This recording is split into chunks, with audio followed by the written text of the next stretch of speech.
Buen día con los oyentes. El siguiente video es llevado a cabo por estudiantes de la Universidad Nacional de Trujillo de la especialidad de Filosofía, Psicología y Ciencias Sociales en la asignatura de Ética, Convivencia Humana y Ciudadanía.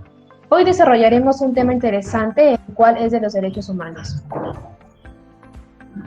Para entender qué son los derechos humanos debemos primero comprender qué es una persona humana a partir de un punto jurídico. La persona humana viene a ser una realidad física, natural, orgánica, que tiene la capacidad de discernir entre lo bueno y lo malo. Además, posee libertad y una escala axiológica. En cuanto a libertad, se puede decir que es una libertad limitada, puesto que nos regimos en base a leyes y normas para regular o equilibrar nuestra convivencia con la sociedad. Respecto a la escala axiológica, hace mención a una realidad espiritual. Entendiendo ya esto, podemos pasar a lo que son los derechos humanos. Y es que existen una variedad de definiciones respecto a esta. Sin embargo, se puede afirmar que tiene como base esencial a la valoración de la dignidad humana, que es el respeto y admiración que se debe tener hacia la persona humana por ser el único con capacidades racionales y creadora de valores, tales así como son la justicia, el bien, la inclusión social, etc. ¿Para qué? Para poder tener una mejor convivencia a nivel social. Existen diversas teorías que tratan de fundamentar a los derechos humanos, tales como el ius naturalismo, que según García Maínez señala que esta teoría sostiene que el derecho vale y por ende obliga no porque lo haya creado un legislador soberano o porque tenga su origen en cualquiera de las fuentes formales, sino por la bondad y justicia intrínseca de su contenido. Otra teoría es el ius positivista. Este plantea que los derechos humanos se fundamentan en la ley positivista, es decir, en la ley escrita, sobre todo en las constituciones y tratados internacionales. En otras palabras, lo que no aparezca establecido en la norma jurídica simplemente no es derecho. Por ejemplo, si en nuestra Constitución no estuviese el derecho a recibir una educación de calidad, simplemente no estaríamos gozándola ahora. La teoría historicista. Esta teoría nos menciona que los derechos humanos son el producto de un determinado tiempo y espacio. Por lo tanto, no se aceptaría el hecho de que los derechos humanos sean universales y aplicables, por ende, a cualquier cultura. Por ejemplo, en el caso del aborto, que no se daría en países que se caracterizan por un alto índice de cristiandad. La otra teoría es la socialista. Esta nos menciona que los derechos son creación e instrumento de la clase propietaria, mientras que la ética moral plantea que los derechos aparecen como derechos morales, o sea, como exigencias éticas que las personas tienen por el simple hecho de ser seres humanos. Además, que asume que los derechos humanos tienen su base en la dignidad humana. Ahora, la clasificación de los derechos humanos. Los derechos humanos han sido clasificados de diversas maneras de acuerdo con su naturaleza, origen, contenido y por la materia que refiere. Pues tenemos tres generaciones de derechos humanos, que vienen a ser los derechos de primera generación, que se refieren a los derechos civiles, políticos, también denominados libertades clásicas. Algunas de ellas tenemos el derecho a la vida e integridad física, derecho a la igualdad ante la ley, derecho a la libertad de conciencia y de religión, derecho a la libre expresión, el derecho a reunirse pacíficamente sin armas como para protestar por una ley que es un tanto injusta, ¿no?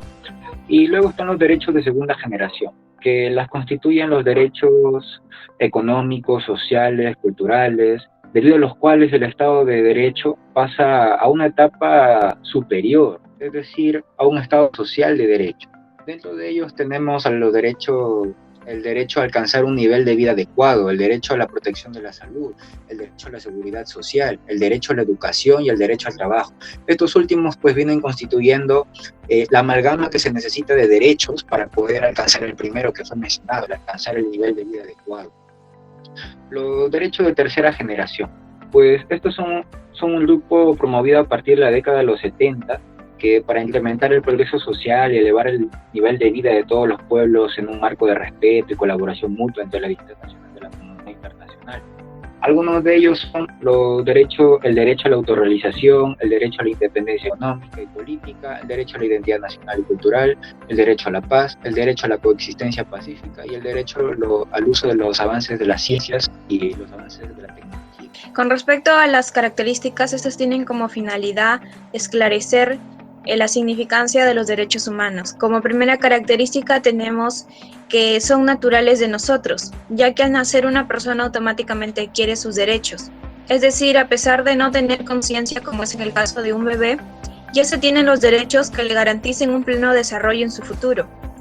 En segundo lugar tenemos que son universales, dado que si una persona sale de su país por diversos motivos a otro país, esta debe ser respetada y para ello están los derechos, de modo que no sufra discriminación alguna.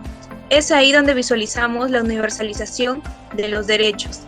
En tercer lugar tenemos que son irrenunciables, ya que estos se nos proporcionan desde el momento en que nacemos y desde ese momento son innatos de nosotros.